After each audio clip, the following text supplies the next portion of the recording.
Great question. When did sports become entertainment for me? Or a business, I should say. When did it become a business? It was entertainment. When did it stop being about just the game? It became. Um, that's a great question. I want to say in the '90s, ironically, with the NBA. I know people romanticize Jordan and the Bulls and all that, but when Rodman came along, it was like a strange odyssey. Yes, he was a great player. Yes, he was tenacious and everything, but he brought the star power out to the stands. The '90s actually showed me that the entertainment of it had reached different from what I remember seeing late '70s, early '80s.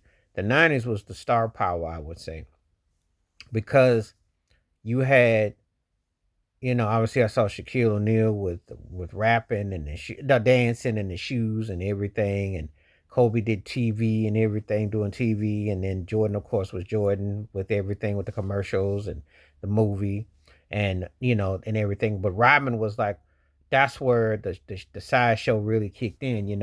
And if you actually the NBA, that's when if you really wanted to brand yourself, Grandmama with Larry Johnson, Little Penny with Penny, that's where the entertainment of it. That's where the hype and then that really Grant Hill had with the commercial. So the commercialization of it, you know.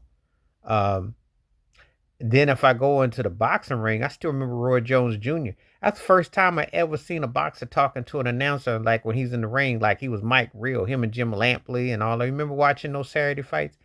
And Roy Jones be talking in third person and he be wailing on somebody in the first person and knocking them out by the second person with the ref.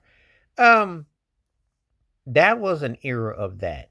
That was like that first. Deion Sanders was like one of those people, a nod to Reggie Jackson, but he really took it with the prime time thing. And then Bo Jackson with Bo Nose. So you saw a lot of this where the brand of it in the business. It's not that it didn't happen before, because OJ Simpson is the godfather as far as black athletes, as far as the crossover dollar and everything. But even his was more subjective. He did the things on the all season and he had other endeavors going, but it wasn't so commercialized that you lost track of what he did because then the alter ego and the side shows took over. Because when you thought about Michael Jordan, as successful as he was on the court, no doubt, he was more dominant with the commercializations with him and Spike Lee, Mars Blackman, is it the shoes, the shoes. So the shoes, as a matter of fact, right now they got the 40th. They recently had the 40th anniversary of the Nikes, which they changed on the logo on his statue outside of Chicago Stadium. So, and Oscar Robinson had alluded to that too. He said he thought that the hype of him, the marketing of him, was better than actually his game. There are people that feel that way because you have seen that really be when we start talking about when sports became more entertainment or became more business, more so.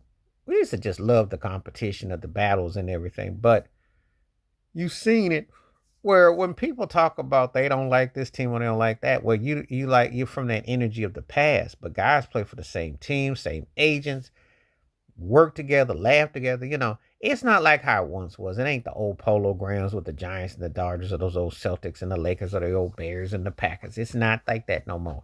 It really ain't. There are no real, what I call genuine sports rivals.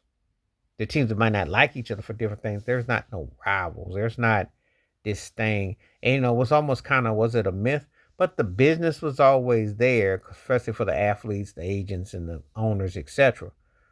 However, the entertainment of it and the marketing of it has been something, and it happened in baseball because, of course, with the home run chases, that was done for that because that got corporate America involved, McGuire and Sosa. Let's not kid ourselves. You know, all that stuff was in the marketing. You know, sports like that. Tiger Woods was tied in, but he still was dominant on the course. He had to dominate to get what he get. Same thing with Serena Williams. But in some sports, the hype took over, and then that's where it was. So that's a great question. When did it happen? Because I could actually say the late '80s. I could say like the late '80s and definitely the '90s. The '90s was the one. So everything you're seeing now with people branding and NIL and all that, that's just a continuation of it.